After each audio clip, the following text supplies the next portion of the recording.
ট্র্যাকারটা on করেনি কেন এখনো, সেটাই তো বুঝতে পারছি না। এবার কেমন কথা? ওর সাথে ওই ট্র্যাকারটাই তো একমাত্র মাধ্যম আমাদের সাথে যোগাযোগ করার।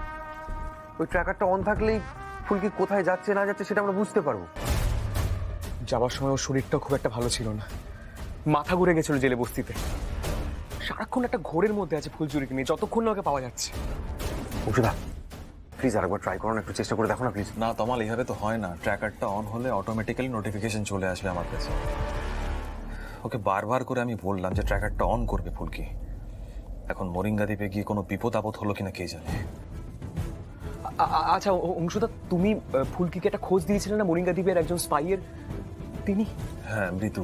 হ্যাঁ, তুই ঋতুকে একবার ফোন করো না, একবার যোগাযোগ করে দেখো না, যদি ফুলকি কোথায় আছে জানতে পারো। তমাল, এরা ইন্টারন্যাশনাল লেভেলের স্পাই। ডান হাত কাজ করলে বাঁ হাতকে বুঝতে দেয় না। যখন এরা জরুরি মনে করে তখনই ইনফরমেশন পাস অন করে, এছাড়া আলাদাভাবে যোগাযোগ করা যায় না। এরা কি বলতো, কোনো একটা নাম্বার যদি একবার ইউজ করে ফেলে তার সিমটাকে ভেঙে দেয়, দ্বিতীয়বার আর সেটাকে ইউজ করে না। অন্য কোনো শহরে আমি যোগাযোগ করার চেষ্টা করতাম, আমার যা কন্ট্যাক্টের চেন আছে সেটাকে অ্যাক্টিভ করে, কিন্তু এই মরিঙ্গা দ্বীপের যোগাযোগ ব্যবস্থা খুবই দুর্বল। অংশুদা, আমার না খুব টেনশন হচ্ছে জানো তো। ফুলকির মনটাও ভালো নেই, শরীরেও জুত নেই। আমাদের এবার যাওয়া উচিত, ওকে একা ছাড়াটা একদমই উচিত হয়নি। অংশুদা, কিছু একটা বন্দোবস্ত করো, চলো।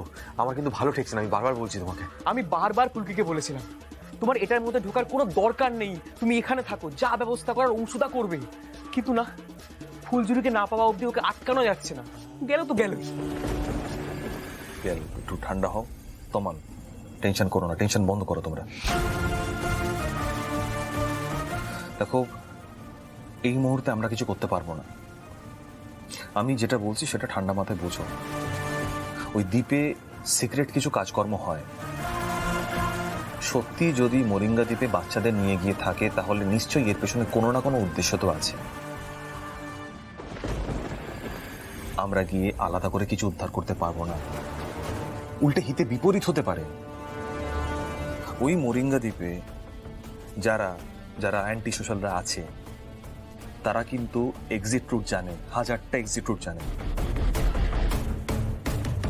আমরা তো ওদের ধরতে পারবোই না, উল্টে ফুলঝুরি আর ফুলকির বিপদ বাড়াবো। ঔষধ বলছি, আমাদের কি কিচ্ছু করার নেই? আপাতত নয় পেয়ার। দেখো, ফুলকির উপর আমাদের ভরসা করতেই হবে, আগে অনেকবার করেছি।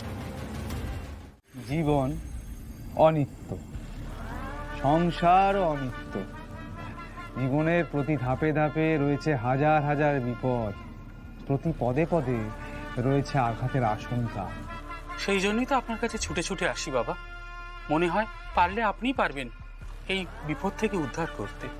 বড় কষ্ট বাবা, জীবন জুড়ে বড় বেদনা, আপনি আমাদের রক্ষা করুন।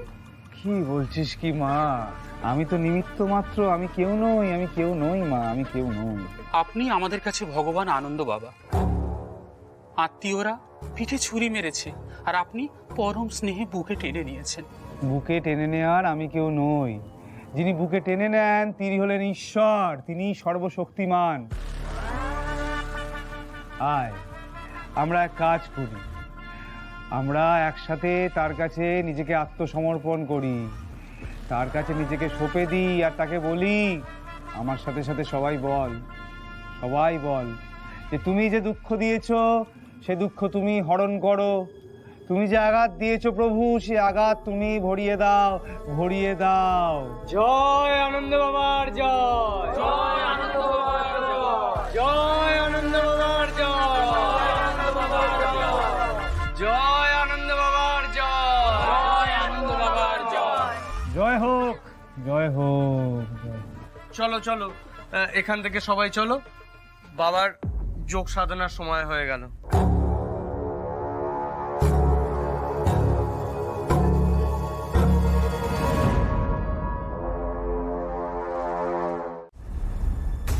আমি তোমাকে বলেছি না সব জায়গায় কথা না। স্টেডি ফুলকি, সজাগ হও। এবার বলো। ঋতু দিদি বলছি, তুমি জানতে পারলে ওই স্কুলে কিভাবে ঢোকা যাবে? না, তবে তোমাকে বসের কাছে নিয়ে যাবে, এইটুকু আমি বুঝতে পেরেছি। তাই তোমাকে বললো? না, কিন্তু এই শয়তানগুলোর চাউনি আমি খুব ভালো করে চিনি। তাছাড়া ওই তেজার সঙ্গে ডেভিড গুজগুজ করে কিছু কথা বলছিল তোমার ইঙ্গিত করে। তার মানে তো একটাই, ও বসকে গিয়ে জানাবে এখানে নজর পাওয়ার মতো আর একটা মেয়ে এসেছে। আচ্ছা দিদি, এই বসকে তুমি কোনোদিনও দেখোনি না? না, মসি হিসেবে অনেকবার আমি দেখা করার চেষ্টা করেছি, কিন্তু ঢুকতে পারিনি, তাই মুখটা দেখার সুযোগও হয়নি। তাহলে এখন কি করবো? অপেক্ষা। বসের ডেরায় গিয়ে ডেভিডের পৌঁছানো এবং বসের তলবাসার। সেটা করতে গেলে তো অনেক দেরি হয়ে যাবে গো, মানে কোনো অ্যাকশন নিলে খুব ভালো হতো। ফুলকি, আমি তো তোমাকে আগেই বলেছি এটা সেটা জায়গাই না। চারিদিকে ক্রিমিনাল জগতের লোক গিজগিজ করছে। এই যে তুমি আর আমি এখানে কথা বলছি, আমার নজর কিন্তু চতুর্দিকে ঘুরছে। কে এখানে আসছে, কে উকি দিয়ে দেখছে, এই যে আমি আর তুমি কথা বলছি সেটা কেউ শোনার চেষ্টা করছে কিনা, আমি তো টানা নজর রেখে যাচ্ছি। আর সেটা কিন্তু একদিনে হয়নি, আমি এখানে আসার পর বুঝেছি। এবং এখানকার যে অ্যাটমসফিয়ার সেই অনুযায়ী আমি নিজেকে ট্রেন করেছি।